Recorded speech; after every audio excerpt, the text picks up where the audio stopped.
All right, I don't know if anyone's going to see this. If you are watching this, it is simply to say thank you, give a bit of an update on the GoFundMe, and to talk a bit about phalloplasty in the different stages, because I don't expect anyone to know, and I also kind of would like people to know what they're giving their money towards. So yeah. In regards to the GoFundMe, it's gotten way past what I expected. Like, it's gotten to the halfway mark. Like I said before, any extra money that's not being used for this current stage is going to go towards my medical tattooing and the travel for that. I'm most likely going to New York for that because there's a new Brooklyn artist that's doing it. Because the other options are all the way in the West Coast, and I have to go for a third stage of surgery in the West Coast, so I'd rather not have to fly all the way out there just for tattooing. And just to clarify, in case anyone is confused, when I'm talking about medical tattooing, I'm talking about like pigment matching, so to like make my dick not all one color. I'm not talking about tattoos like this. I would like to cover up this scar and the ones on my thighs, but I am not asking people for money for that. That is like my own time, my own money, like not using GoFundMe for that. Yeah. So going into stage 2, I will be having my surgery on July the 13th. I'm flying out on the 9th, flying back home on the 20th. And I will be isolating until my birthday because it's only a week for people who have been fully vaccinated. So that is good. My first stage, they did the majority, or Dr. Chen does the majority of his surgery in the first stage. So they did full thickness graft for my arm, which is what they create your dick out of, and your urethra, so urethral lengthening. This Harry Potter-like scar, they took a nerve, an artery, and a vein, they transported it all down there, hooked it up to the stuff down there. They did vaginectomy, scrotoplasty, split thickness grafts for my thighs to cover my arm. So I had 2 done because I have tattoos on the front of my thighs on each side. So the scars just look like this. I'm not going to show you the other one because it looks the exact same as that one. It's just on the opposite leg.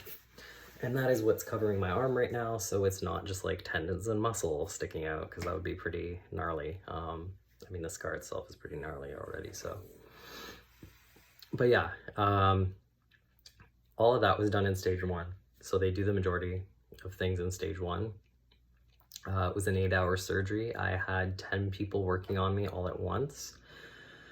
I was in ICU for 3 days, and I was in the hospital for 5 days, and I had to stay in California for a month. The majority of that time I was by myself, so that was quite the time. I was supposed to have someone taking care of me, did not.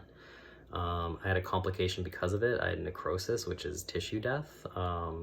Luckily, it was at the very tip of my dick, and it was so minimal that there's not even a scar from it, but could have resulted in a much worse outcome, and my surgeon said it was due to the fact that I had no one helping me. So yeah, that was quite the time. Could have gone much worse though, so I'm grateful it did not. But yeah, I had to go to Emerge for that. I was in a panic. Yeah, it was not a good time. Stage 2, much less intense. Only 2 surgeons working on me. It's 3 hours, and it's outpatient as long as everything goes okay. I will be having testicular implants, glandsplasty, and fat grafting. I feel as though testicular implants is pretty self-explanatory. I have balls right now.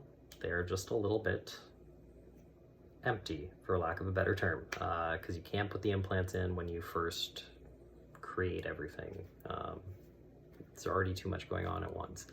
Glandsplasty is something that they sometimes do in stage 1, but if you have a low enough body fat percentage, they can't do it. So that was the issue with me last time. I hadn't even lost weight then because I was a bit chonky when I had stage 1 compared to now. But yeah, I still was too thin to get glandsplasty done in my stage 1, and seeing as I had the necrosis, it's much better that I didn't get it done. So that's what they're doing. It's basically just making it appear as though I'm circumcised. So I have a bit more definition, so it's not just like sausage shaped. Yeah. And fat grafting is simply cosmetic. I'm not paying for it. OHIP is paying for it. So it's not related to the GoFundMe. It's just, you know, adding a bit more girth to that area. Because if I can, why not? But yeah, that's what stage 2 is and what I'm doing. And I will be there for a bit over 10 days. So it's definitely less intense than stage 1, but it's definitely nice to have some support, and especially with starting school again, definitely very helpful. Stage 3, I'm honestly a bit iffy on. We will see when the time comes. I want to get it done. It's just, I'm quite happy with what I have, and you can have quite a few complications with stage 3 that could possibly impact the appearance and the function. So that is my main concern, but we will get to it when we do. And I trust Dr. Chen to do the best that he can. So yeah, did not mean for this to be 6 minutes long. I am sorry if anyone actually did watch this.